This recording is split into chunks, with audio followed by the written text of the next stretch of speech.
Hello, everyone. Thanks for joining. I hope everybody can hear me now.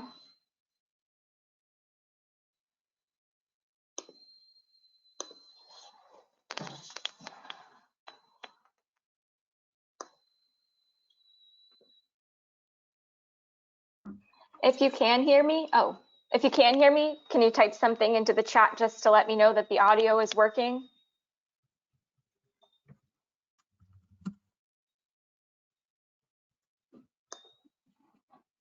Awesome. Thank you so much. All right, we will get started in just a few minutes.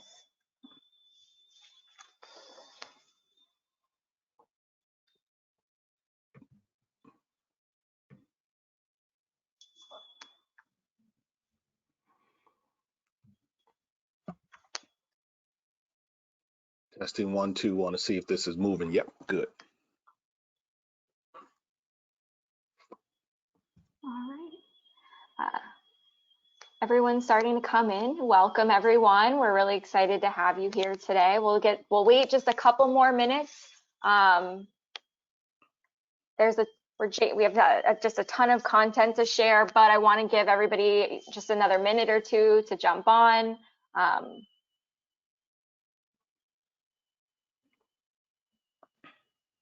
If when you come on, you could mute yourself if you're not already muted, that would be amazing. Thank you so much.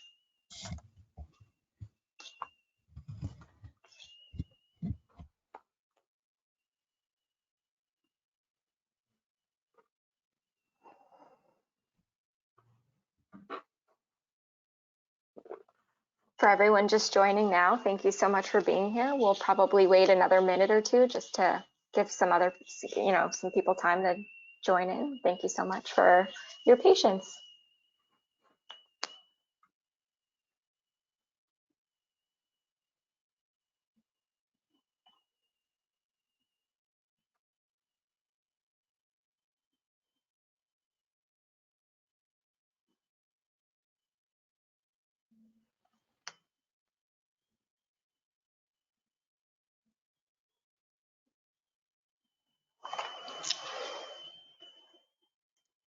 All right, if you just want to jump in the chat really quickly and tell us how you're doing today, that would be amazing. And we hope the answer is you're doing well, but either way, we want to hear about it.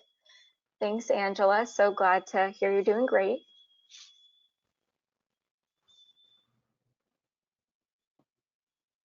All right, just one more minute and then we'll get started. Thanks, Vicky.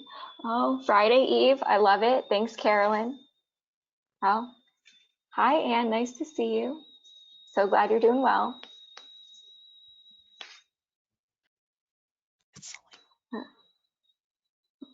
Hey, John. Hey, Susan. Is it Tanashia? Did I get that right? So glad to hear you're doing well. Thanks for the kind words, Janelle. You're awesome and I love you. Hey, Janelle. Is that Janelle Rodriguez? Mm-hmm. Almost here at midnight. Oh, thank you so much for joining us, Deepak. What kind of tea is that, Torin? Vanilla chai.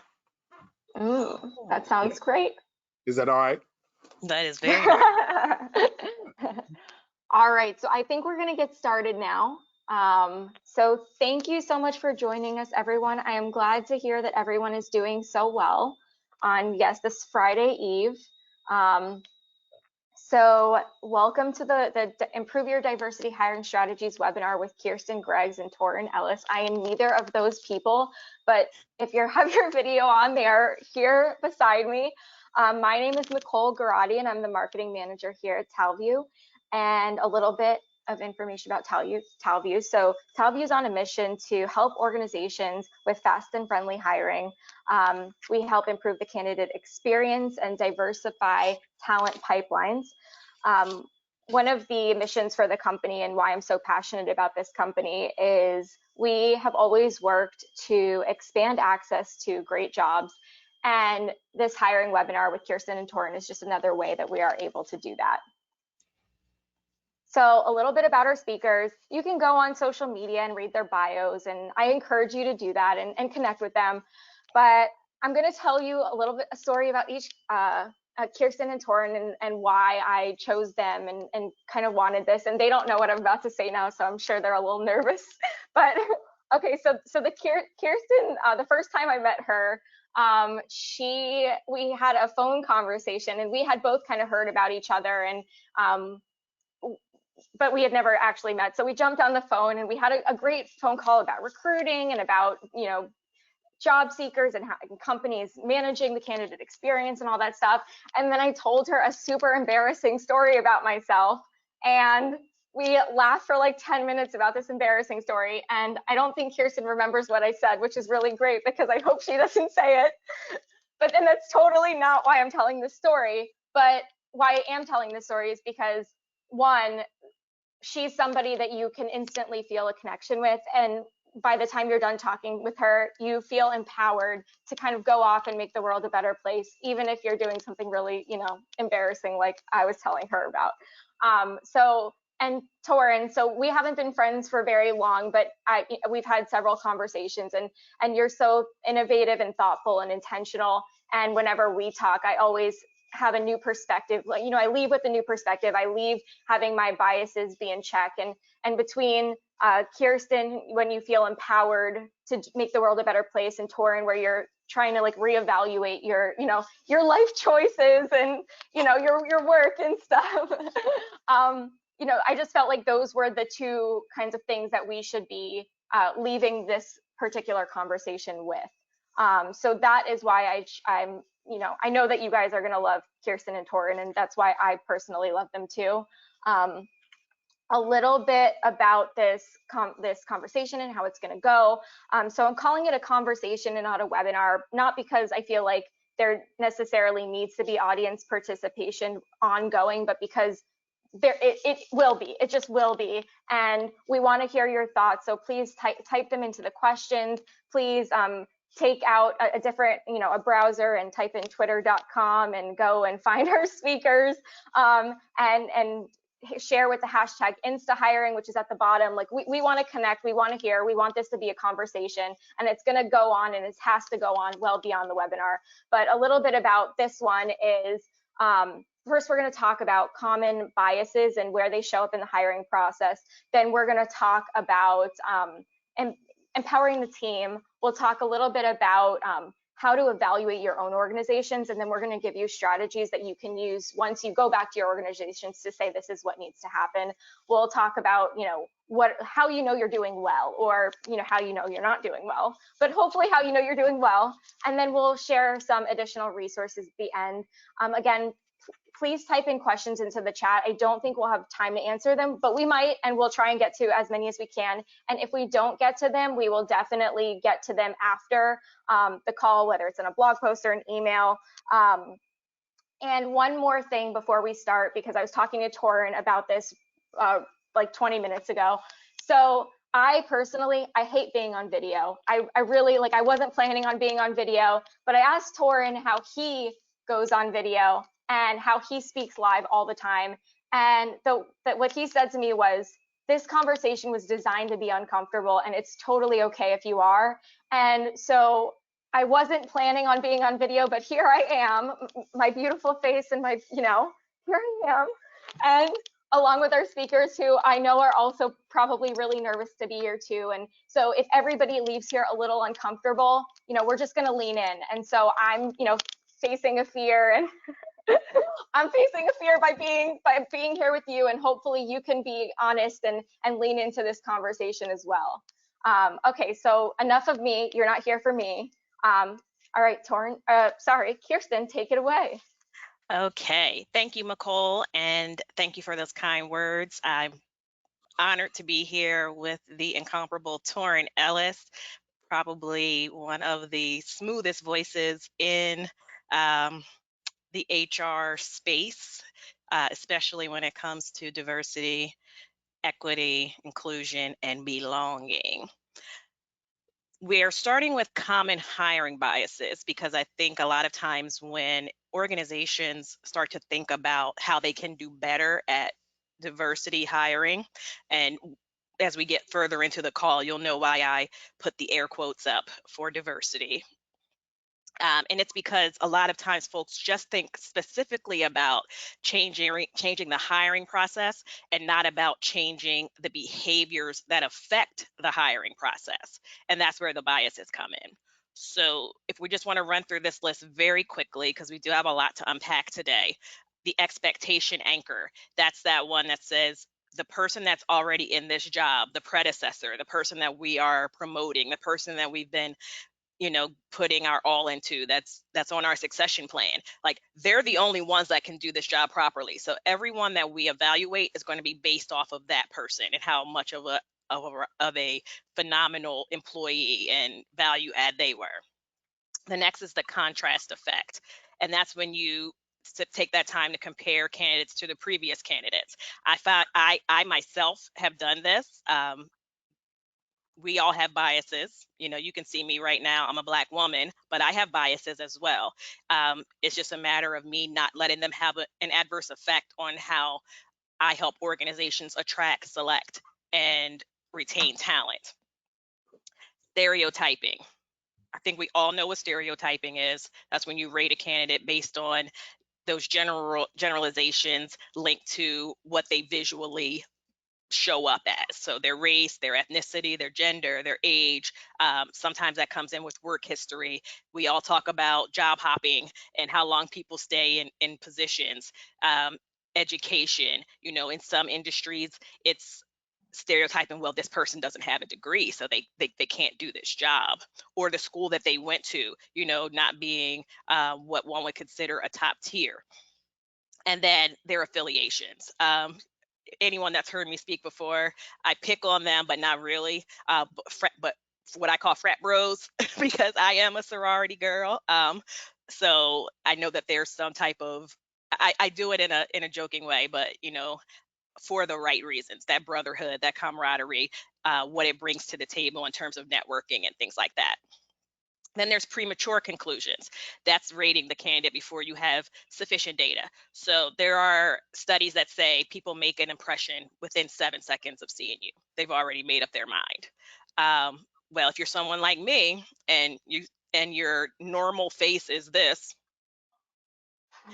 people might think that I'm unapproachable or that I, have what they call RBF. But as you just mentioned, McCole, I'm that person that's really going to want to make you feel comfortable. That's going to make you feel like you belong. That's going to try and draw a connection to you. The halo effect. That's allowing a perceived positive attribute to influence your overall feeling about a person. So can I be candid? Can we be raw? Okay. So say, for example, a certain government official, may have or may not have an MBA from a prestigious school. We can say, wow, that person is Wharton trained. They must be all that. But we come to find out that, they're not that good of a business person after all. And they are quite not a good person. And, just let's move on. Yeah. But you get where I'm coming from. The Horn effect. That's allowing a perceived negative attribute to influence your overall feeling about a candidate. So again, someone, it took them a little bit longer to get out of school, or they went to a trade school and went back to school later, or they didn't go to school at all. That doesn't mean that they're not capable of doing the job. The illusory correlation. This is probably one that I think most people inject into every part of their life, and that's perceiving a relationship between two factors when there's actually not a relationship at all.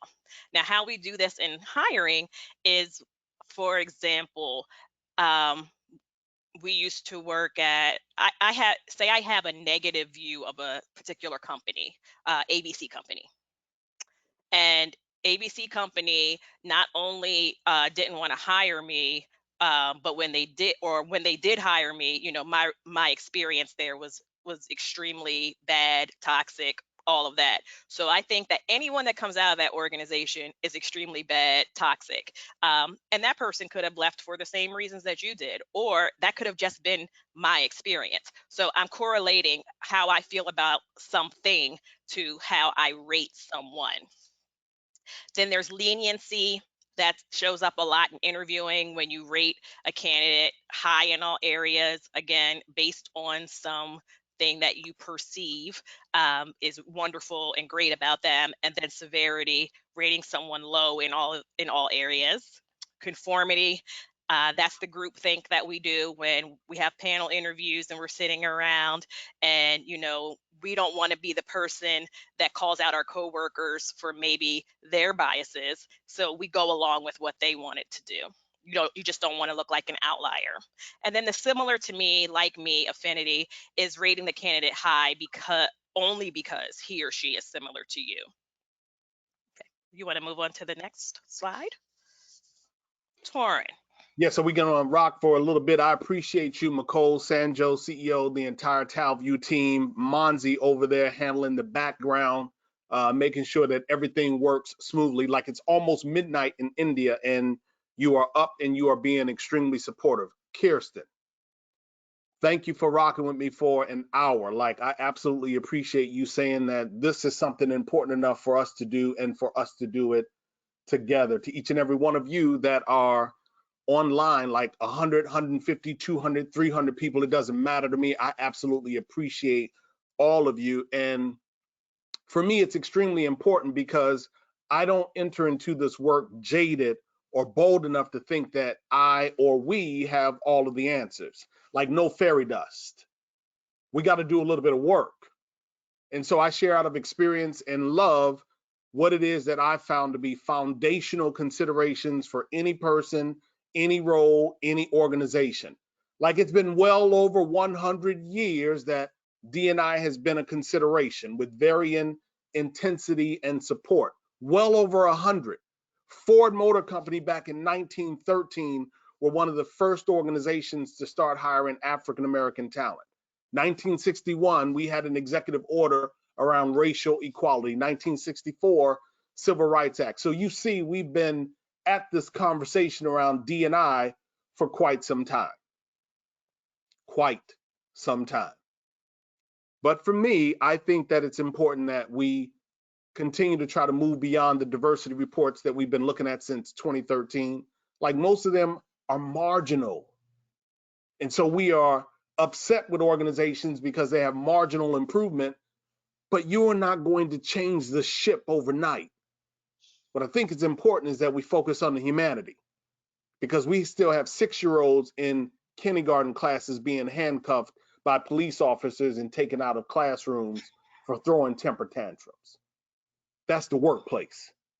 So we got work to do. And so the first thing that I think in terms of that foundational support is empowerment. And it really ain't all that hard for me. For me, it's about you and your organization finding your voice and being willing to exercise your voice.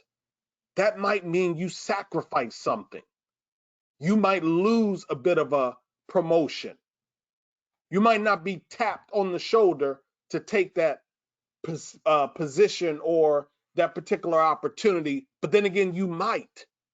But what I want is for you to find your voice. When Kirsten went through that list of all of the biases, a powerful list, just the same, that last one, it's about making sure you speak up and find your voice. And when we think about candidate experience and employee engagement and brand and all of the other things, it requires that we are showing up with a voice inside of the organization. Let me tell you, no D&I effort is going to last beyond the vine if none of you inside of the organization have a voice, if you don't feel empowered, like you don't feel like I can speak up in my organization critically, creatively, in a promising way, observational way. You have to find your voice. And then I think the very, very close second thing that is required in every organization, and we'll talk about it, is that you have to have leadership involved. Yes. And so with me, I go into an organization And Kirsten, you'll like this one. I go into an organization and I often say from the door, show me your meeting schedule and your travel schedule. And people will say, well, why do you need to see the C-suite media meeting and travel schedule? Because what it tells me is how serious you are about D&I. Yep. You see, if your leadership team is taking meetings from organizations and from consultants and from people that are focused on this work, then to me, that suggests that it's also important to them. If those leadership are traveling to places where underrepresented talent, and trust me, if I say the word minority on this webinar, I want somebody to send a digital smoke signal and drop my entire internet connection. If the leadership is traveling to places where the underrepresented talent are, then that says it's important to the organization. Mm-hmm. You see, I get so frustrated when I look online and I see that we are at, $3,000 a plate dinners, or we are out playing golf, or we are only, those things are important, but why not go to the conference where you might be the only person representing the organization? For once, you might be the only one in the room, but it's got to be important to your leadership. So number one, find your voice. Number two, give me some leadership that's extremely involved and willing to make some mistakes with me. And then they're going to give me some resources. They're going to give me some support. That's exactly what they're going to do. Hit that next slide, Nicole. Kirsten, if you don't mind, I'm gonna keep going. Is that all right? No, I'm enjoying it. Love it. So then what we say is strategic exploration is important. And people often ask, well, what do you mean when you say strategic exploration? What I'm saying to you is that you have to, as an individual in your organization, in your business unit, or your department, you got to know what phase of the business you are in. Mm. So diversity is different inside of a startup organization versus a mature organization versus a transforming organization. Diversity is different. Continuous improvement. You got to know what phase of the business that you are in. And when you know the phase of the business that you are in, and I'm not talking just from a company level, I'm talking business unit and department level, because it's different inside even the organization. But when I know exactly where we are as a team, as a unit, then I can start to set a strategy that is complementary and one that we can execute on and go after. I can then sit down with my recruiting team, my sourcing team, and put a strategy and a plan in place, because I know what type of talent is going to work best in this type of phase versus perhaps another phase. And so it's unfair to anyone to say, oh, here's a job description, go find me some underrepresented talent. Mm. So, Torin, can I ask a question? Absolutely. Is it possible for someone inside of the organization to be able to make that decision to say, this is the stage that we are at? Or does it take someone like you, a consultant, to come in and like really to have that for lack of a better word, that non-biased approach and seeing things from the outside? And I say this because when I was a corporate recruiter and not a consultant, um, I thought recruiters, I had the halo effect on recruiters because everyone gave us such a hard time. But when I got outside the organization and I saw from the candidate point of view, I realized that a lot of the things that they say about us are not necessarily good. They're true. We're not as awesome as I would have liked to believe. So is it possible for someone inside the organization to have a constructive view of where they are, what stage they're at, and how they can improve? Not only is it possible, it's mandatory, critical. It's vital, because you can't have enough of me's and you's and Nicole's and people like Joey Price, who I know is out there somewhere. We don't have enough of us to be the consultant, to be in the organization. You got to have that internal and external agitation. And so I do need people inside of the organization that say, you know what, listen, the way that we've been doing it is not necessarily working. Let's take a step back and let's figure out exactly where we are as a business unit, as a department, and then let's set a course correction and strategy in place. And so that's why I say strategic exploration is the absolute next best step behind finding your voice. We got to know where we are. Then we can put a plan in place. Then we can evaluate what resources we need. Then we can evaluate what talent we need. Then we can look at how many hours we think this is going to require. Then we can look at employer branding and all that other stuff. What am I saying? I'm saying that you got to look at D&I at every single point inside of the organization. It's not just a recruiting team problem. It's not just the chief diversity officer problem. And for all of you out there listening, if you go online and pull down the report from Russell Reynolds, April of 2019, I want you to grab that report. It talks about how chief diversity officers inside of so many organizations that we respect, chief diversity officers are under-supported, under-resourced, and have no power. So what are we doing? What are we doing? We just playing games. And so I say that it's far time for us to stop playing games. But in order for us to move that message, we have to make sure that we are very strategic in how we do that. Then we can start to identify how we move forward. Pop that slide, because I know we're tight on time. Then that tactical execution, and then I'm gonna give it back to you, Kirsten. So for me, tactical execution is extremely important. Now that we got a plan, we know where we are as an organization, we have kind of set in motion what it's going to take to build out this high performing team, what we need to do in terms of hires. I want you to look at one more thing that's important, and that is to check for diversity, equity, inclusion, and belonging at every single point inside of the value chain. So look at onboarding, learning and development, training, look at corporate social responsibility, board governance, look at how you show up in the community, look at employer branding, look at sourcing and talent acquisition and supply chain and logistics. And you see what I'm doing? We are checking for it everywhere, because all of that is what, if you are an incredible recruiter, then you have that big and nuanced story about the organization. And then when you start to go out and talk to not just underrepresented talent, but all talent, you get to paint a very colorful picture about who this organization is. You get to get on social media, and in 140 characters or 280 characters, you find ways to paint and tell incredible stories that are inviting to get a person to say that that's the organization that I want. You don't just put up a job description and say, I need a VP of sales. We got to know where the entire organization is, and we need to know what every single point in that value chain is doing to assist in D&I, so that we can connect all of it together and we start to see the progress move in a way that we've never seen it move before. Here's what I give to you. We don't need another chart. You don't need another white paper. You don't need anything else to convince you that this is the right thing for us to do. What If we about a have list? What we if we don't got need a a list list. together? We don't need anything. Like, I tease people, Kirsten, and trust me, I get it. Technology helps, it makes us efficient. But I tease people often, Kirsten and Nicole, what I say to them is, if your organization said that you couldn't spend another dime on HR technology, can you still do your job? I can. Yes. I can, and will be extremely effective at it. Give me a cell phone and I'm good. I don't need nothing else to do this work. Can you operate the same way?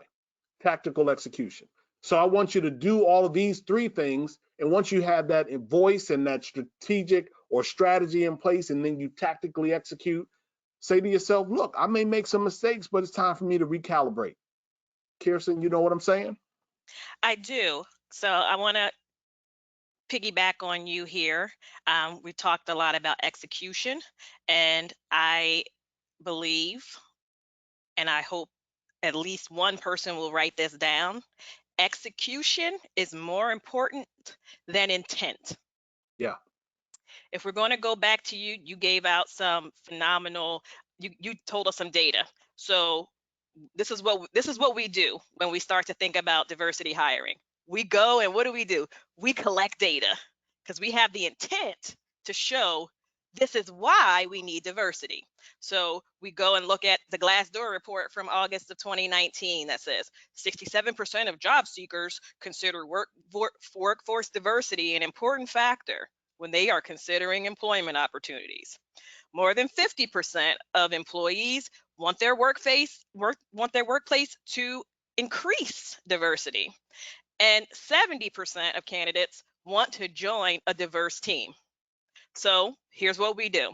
We go and we get these numbers and we say, hey, listen, this is why we need to hire a diversity recruiter, or this is why we need to invest in this training or this workshop, because it's going to show our employees that, we're serious about diversity hiring. But that's not really execution, because as you have pointed out earlier in this conversation, the recruiting life cycle is ongoing. It started before there was a need for that job. You can't wait until Sally, Billy, and Bob leave the company or get promoted and vacate a position before you're starting to think about how you are going to improve your diversity hiring, until you're going to fill your gaps.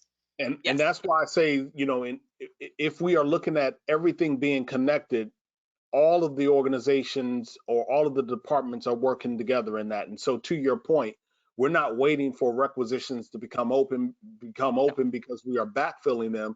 We are working from a thought process of how are we making sure that when a person lands on our website, they are receiving messaging that says that we are an organization that is inviting, we're inclusive, we are welcoming, we're representative, we want you to be here. How are we engaging with them with drip marketing and staying in touch with them? How are we making sure that as an internal unit, we're going back and we're looking at all of the underrepresented talent that we looked at for the last 2 years, all of them, everybody.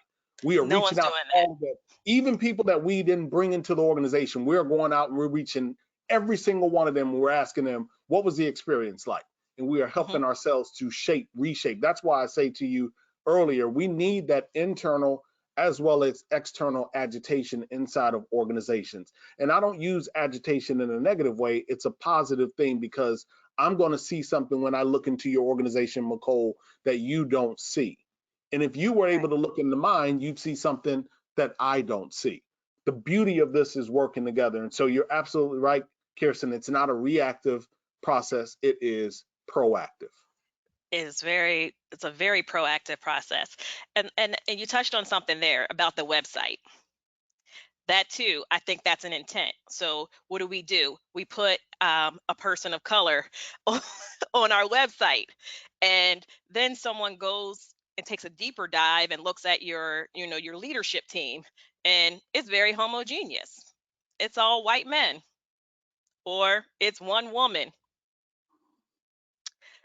um, we look at your job posting, or you come out and you have you have a hiring event, or you go to a hiring event, and it's like you're just putting things out there, but you don't really have the intent to hire. So if you're going to go and take the time to spend some time at a diversity hiring event, you should also be proactive and come away with a hire from that event. Don't just go to say that you went. Don't just put, don't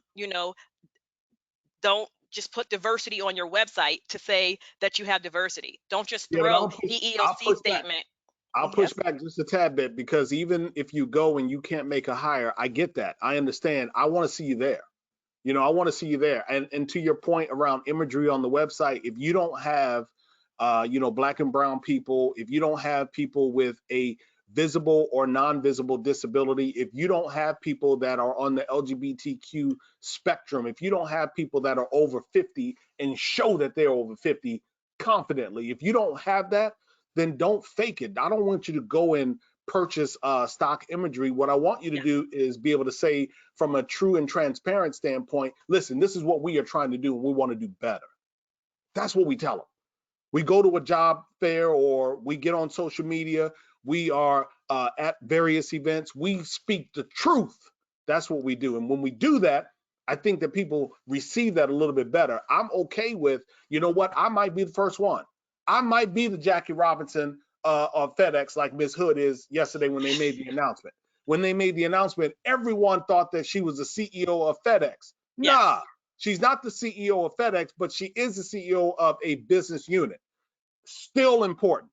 She had to be the first one of color to show some flavor on that FedEx website. So I'm glad now that they have an African American woman showing up. Somebody's got to be first, but you got to tell the story. You got to tell the truth and be unafraid of telling the truth. This is where we're lacking. This is where we want to do better, why we want to do better. And if we do better, we will win. Yes, absolutely. Say where, be honest, be transparent about where your deficiencies are. But what I'm saying is, like, don't put on performance. Like, don't be performative in Oh, your I got it. diversity. Don't be Absolutely. performative in your diversity efforts, and just do it for the sake of doing it. Fair enough. I agree with you 1000%. That's yours. It sure is. So again, just circling back, move from intent to execution.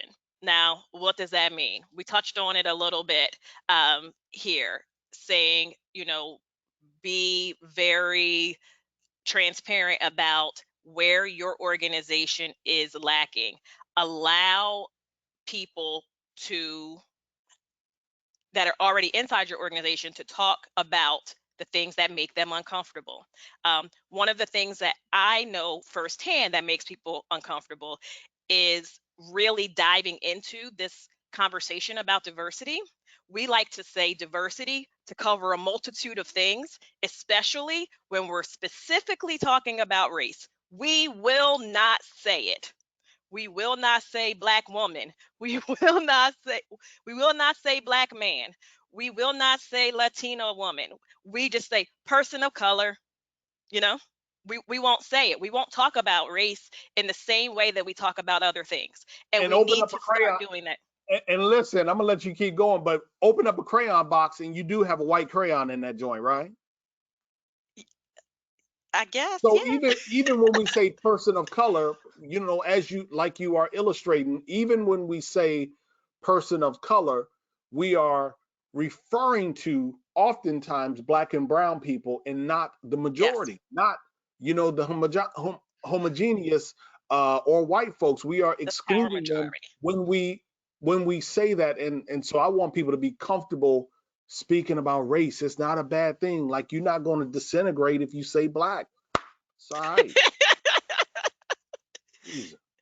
No, you're not, but a lot of people think that you are. And it's Black History Month. And let's be honest. Let's call things things. And I'm not minimizing people to things. I'm just using a wonderful quote from Ian Van Zant, call a thing a thing. Yesterday, Miss Hood, first Black CEO. It's 2020, and we're still talking about firsts. We're still doing this. Why is that?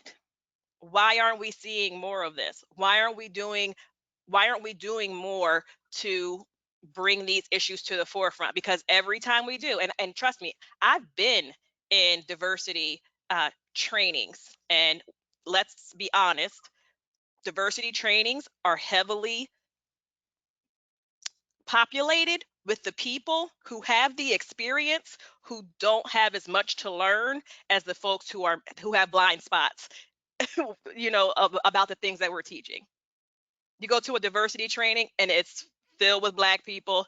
It's filled with someone that meets a marginalized, that's part of a marginalized group, whether it shows up physically or not.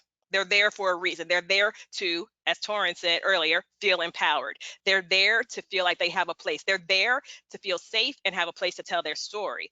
But we have to do more around it, driving folks who are in the power majority to come in and talk about their experience, listen to us about our experiences. I can talk on and on and on and on and on and on.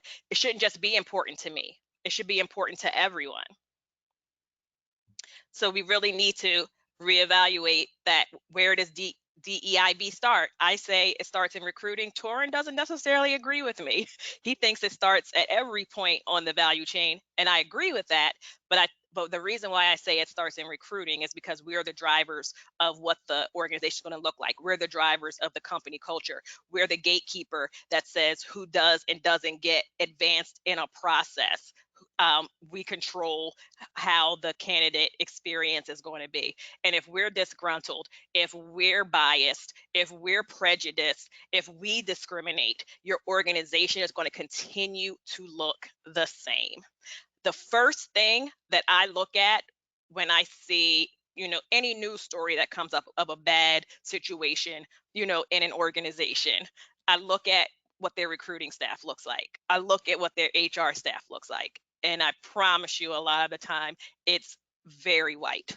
I look at recruiting conferences. A lot of the speakers, a lot of the audience is very, very, very, very white. That was like 4 berries. That okay? We're gonna take it back to 3.5 then. I got you. Okay, and then your job. You wanna challenge me on that? How it No, doesn't no, no, start? I'm with you. Okay, Absolutely, okay. I'm with you. You're absolutely right. And I mean, again, you are putting on some, it does start with recruiting. I absolutely understand where you are coming from. I understand why you focus on job descriptions. So there's nothing, Yes. you'll get no argument out of me on that.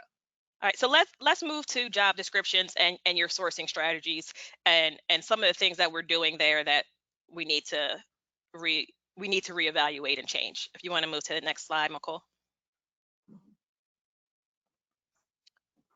Oh, sorry. All right, so we're talking about reset.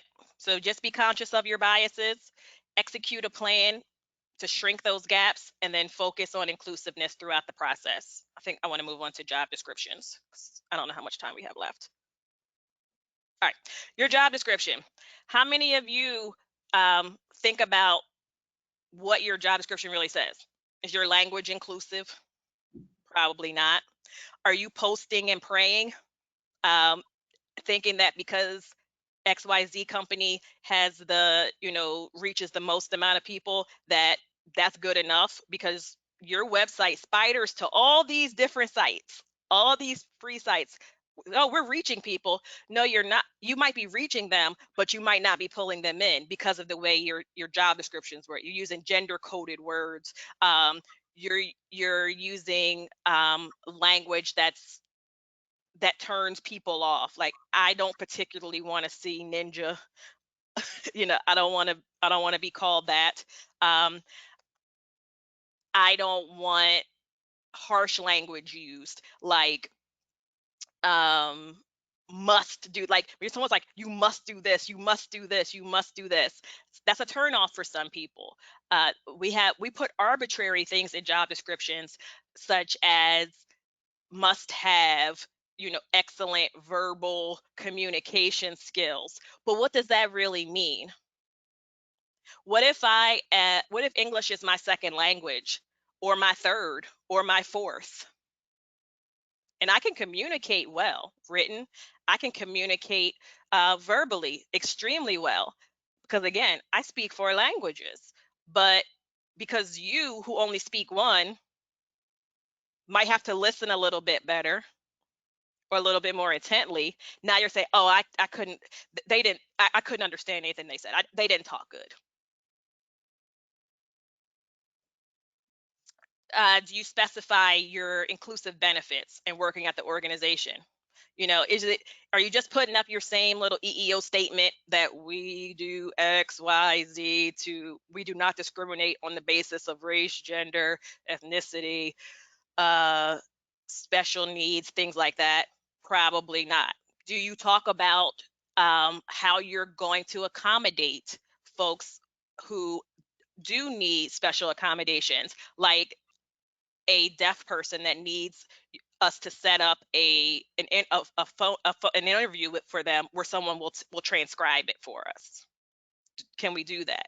Or can we do an interview off-site with someone who maybe can't get to an interview?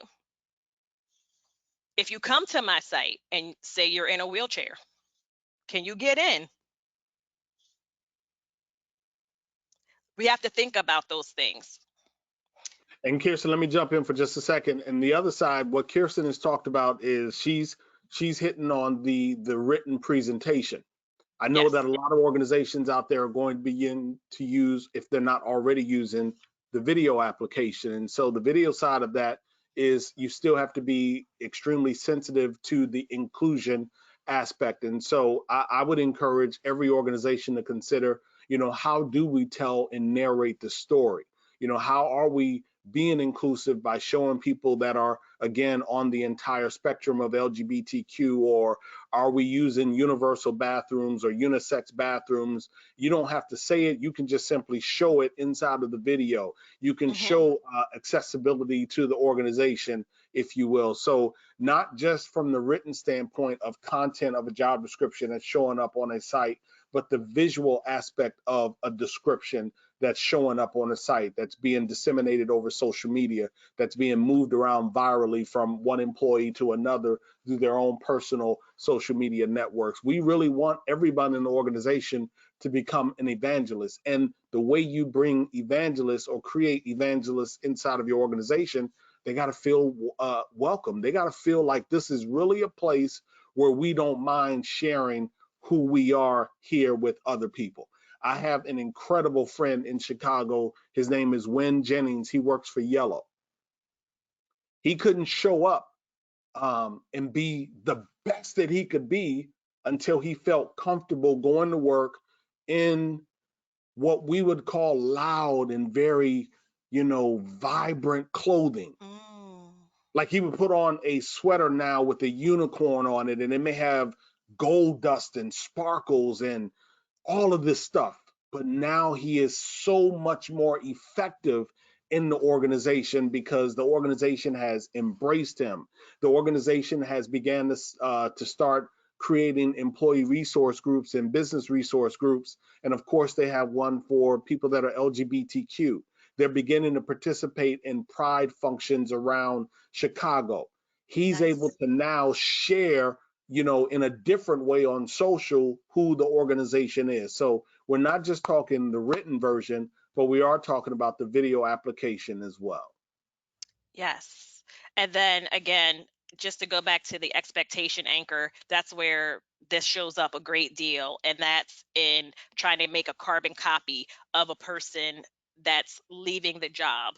And again, creating this list of all of the things that this person did and not leaving room for the next person to innovate, for the next person to do it different. Or maybe it maybe it took this person 10 steps to complete this task, but someone else, it's only going to take them 5 or 6. So you have to leave room for that and not expect to get, again, a carbon copy of someone. We can move on to sourcing, because I want to talk about sourcing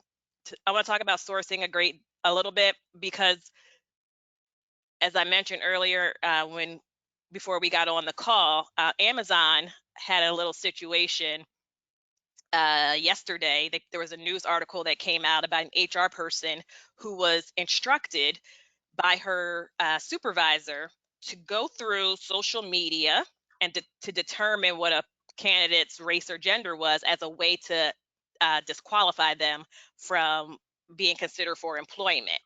Now, this HR person was terminated after not only complaining or bringing this up, putting themselves on the line, saying, "Hey, this is going on and this is wrong." They also talked about uh, the the fact that men in similar situations, because it was a woman, men in similar jobs were paid more than she was. And she brought these two issues to the table and ended up being terminated and is now suing Amazon. Um, and I will tell you again from personal experience, this does happen, that folks are going through people's social media not to see if they were drunk on the weekend or smoking weed or, partying, woohoo, not to see if, are they, have, posting things with hate speech or things like that. They're doing that to try and eliminate you, seeing a name and not really knowing, and they're like, I'm going to check this person out. I've known of hiring managers that have done that all the way up to the VP level. And I've known people to do it on the other side, not to uh, get rid of other people, but to bring in the same type of person, part of the power majority. I had a hiring manager, for whatever reason, only wanted to interview blonde-haired white women, and that's all. That's all that person did. Like um, every time an interview was requested, that's when I would go and look and say, okay, let me see, because something's going on here. Why is this person never interview a man? Why is this person never interview someone with an ethnic name or an ethnic last name? Why does this person never never want to look at someone who has XYZ number of years experience, and they seem to be, in this little pocket. And I would go on the LinkedIn profiles, and it was always a white woman with blonde hair, young. So if that's all you're interviewing, guess what you're going to hire? Yeah, and Same Kirsten, let me say, facial recognition and social media scrubs, they are powerful tools in intentionality. And what I say oftentimes is the ROI. We always talk about return on investment, ROI, ROI, ROI. And we haven't spent time in this conversation talking about the social imperative and the business methodology and marrying the both of them together. That's a whole nother discussion. But what I Yes. want to say to you is ROI of diversity and inclusion is greater humanity, or ROI Mm. intentionality is better when I'm doing facial recognition and social media scrubs. So Kirsten has highlighted a negative example of that. I will tell you positively, if I'm intentional, I really, really am intentional about how I bring talent into the organization and introduce them to hiring managers and get them inside of our applicant CRM, candidate CRM, then I sometimes am going to be intentional, and I'm going to do facial recognition searches. I'm going to do social media scrubs because I want to find people that are underrepresented. I'm intentional without apology. If we are going to change this, then we have to be intentional. It's not Mhm. enough for us to just simply say that we tried, okay, I couldn't find them, whatever. Nah, that ain't going to cut it. No, That's not going to, absolutely. they got I to mean, be, you have to go and look. That's what I'm saying. You have to go out to those places where you don't feel comfortable. Again, it's not enough to just post your job. It's not enough to just show up once a year at Nesby or at SWE. It's not enough. You have to go other places. There are a bunch of councils that specifically say women, or that say LGBTQIA, or that are for veterans, for persons with other abilities. There are plenty of organizations that self ID for you. Go to them. You know, don't count on other people to come to you every single time. Be absolutely, intentional about it. Be deliberate. absolutely, absolutely, Hey, absolutely. It's Kirsten Torn. So I just want to jump in here real quick. So we have about 10 minutes left, oh slightly less than that.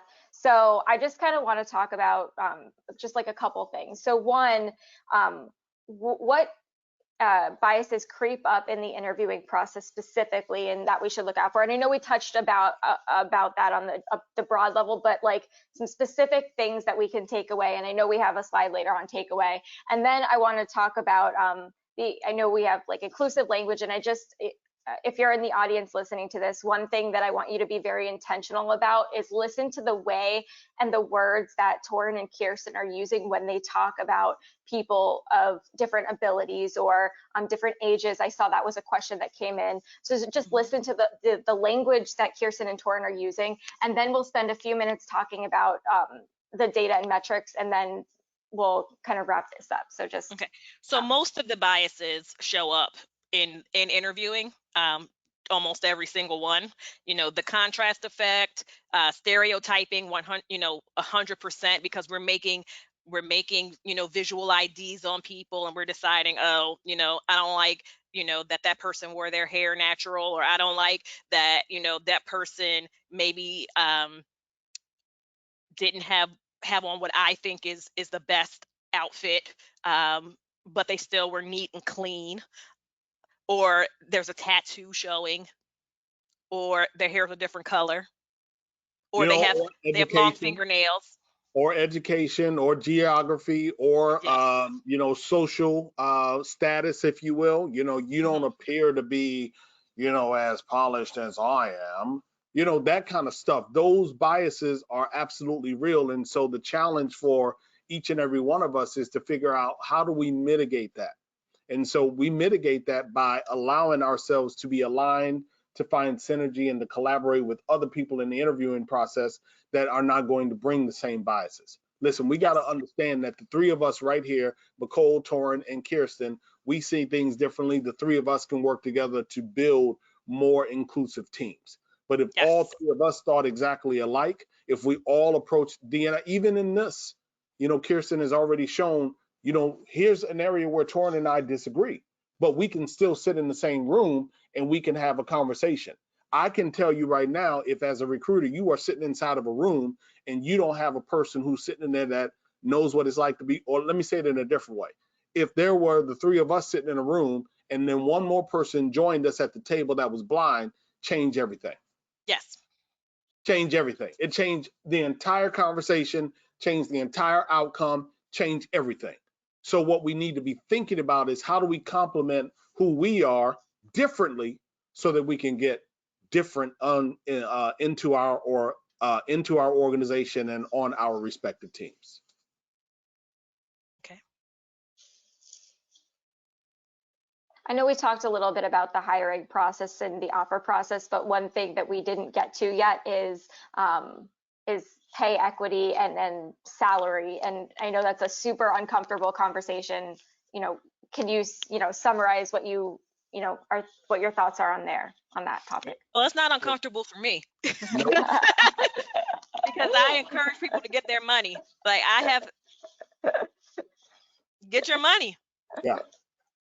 Get your Okay. money. It has to be said that, I'm speaking for Black women because I am one. Black women approach pay conversations differently. It's a cultural thing. We do so culturally. We don't talk. We talk about money differently in our own families. So a lot of times we will undervalue ourselves as a way to feel, accepted. Um, and feel like, it's okay. Like we'll do just enough. But I tell people there's only two answers, yes and no. And if you don't ask, the answer is always no. It's And always no. what do you tell recruiters who are, because recruiters have to negotiate with candidates all the time and hiring managers too. So can we talk a little bit about that from a recruiter perspective and a hiring manager I always perspective? ask candidates what the job is worth to them. And I do so, like I always know what their ballpark is. I only ask for a range. I don't want to know what you make right now because that doesn't matter. Because this is about this job, not the job you're in right now. You know? I'm not saying that I'm going to be like, oh, well, I'm looking at someone that makes already makes $100,000 and I'm not calling them about a $50,000 job. I'm just not doing that because I know that that's probably not going to be a fit. They're coming into an organization, they're coming into the interview process, they're coming into the recruiting process knowing how much the job pays. And more organizations need to be deliberate about putting their pay. How much does this job pay? Put that on there, put that on your job ad. When you are advertising, tell people how much the job is. There's no reason why that's left off so often. I see it in a lot more. I insist on it. So when a person's applying, I already know that they know how much this job pays. They can ask me. And after they get through the interview process, or even when they're, where they've talked or we've had some conversations and I explain a little bit more about the job, I ask them, what is this job worth to you? What do you want to make to do this job? And this Give me goes a for men range. and women. Men and Men women, and because women. Oh, there absolutely. there are a ton of women in our space that slide offer letters across the table, knowing full well that they are undercompensating women that they are bringing into the organization. So this is not just a men issue. This is an all issue. National Equity Atlas did a study. I want to say it was like 2014, 2015, and they said that in 150 of the largest metropolitan cities in the country, if we just simply went through and paid women equal to what men were making in 150 cities, we would add another $2 trillion to our GDP. So we Wow. know it's an issue, and it's not just men that are shortchanging women, it's women as well. And we need to make that very, very clear. You have the same responsibility that I have inside of the organization to create that level of equity, period, from the go, not later, but from the go. Yes. All right, so now I want to talk for just a couple minutes. I think we have 1 minute left, but let's just talk about some metrics. And I know that the pay thing, that's a metrics we can talk about. What else can we talk about metrics wise? Anything you want. See, that's the easy part about it. Again, when we look at what I said at the top, no one has the right answer. Inside of your organization, it may be a focus for us to look at those exit interviews over the last 2 years, because our recruiters, and we'll find that our recruiters did an incredible job of bringing in underrepresented talent. We didn't do a great job of onboarding that talent. Inside another organization, they may be look at lateral promotions and ascending through the ranks inside of an organization. We need to look at and focus on collecting the data right there, baseline, and then begin to move forward. We may have that positive churn. I've been inside of clients where I've identified business units and teams where they just keep turning people over. But it's not negative attrition, it's positive attrition. People are growing inside of the organization. So what I would say to them is, okay, cool. If you know that people are going to join this team and leave, then what we need to do from the jump is do a better job of putting diverse and underrepresented talent on the team, because then they'll get the same process and be able to enjoy the same experience and then get promoted into the organization. So what I would say in summary is, you measure anything that you want, just measure something. All I right. agree. Kirsten, should I go back to that slide, or do we want to talk about like next steps? Like what are the one thing that the audience and listeners should do tomorrow kind of slide? So we put a list together, just a few things, but from our conversation, you may come up with something else. Acknowledge and own your biases. That's one thing you could do tomorrow. Review your job postings. Make sure there's not, any gender coded words, no, things, any what they call he fonts. Have a courageous conversation with someone. Have an uncomfortable conversation. Be that Amazon employee. I'm not asking you to lose your job, but I'm asking you to have that courageous conversation and call out behavior that is biased and that goes against what your organization says it stands for. And then this is our biggest takeaway from our talks and even preparing for this webinar, was give people a chance to improve.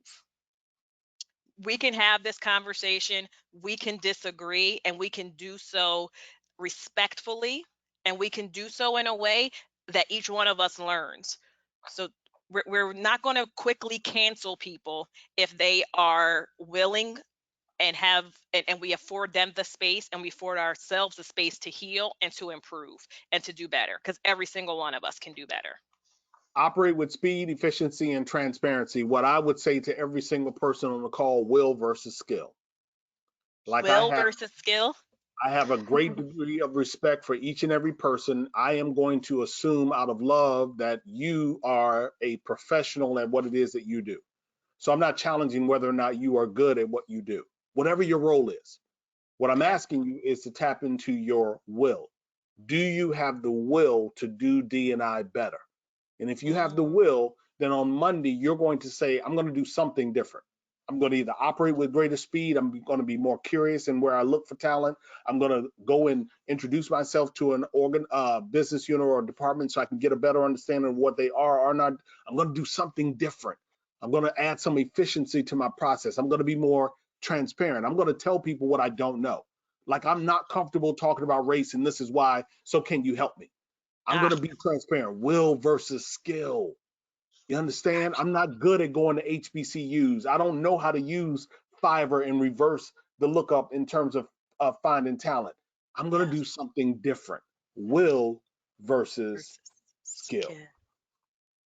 All right, I think that is a really good stopping place. So I'm just gonna find, here's where to find us and connect with us all. Please connect with us at Talview. If you have an email, shoot us an email. If we did not get to your questions, we will answer them in a blog post, and all of them were amazing questions. We'll make sure the speakers get them, and connect with Kirsten and Torin, and have a wonderful day. And thank you for coming, everyone.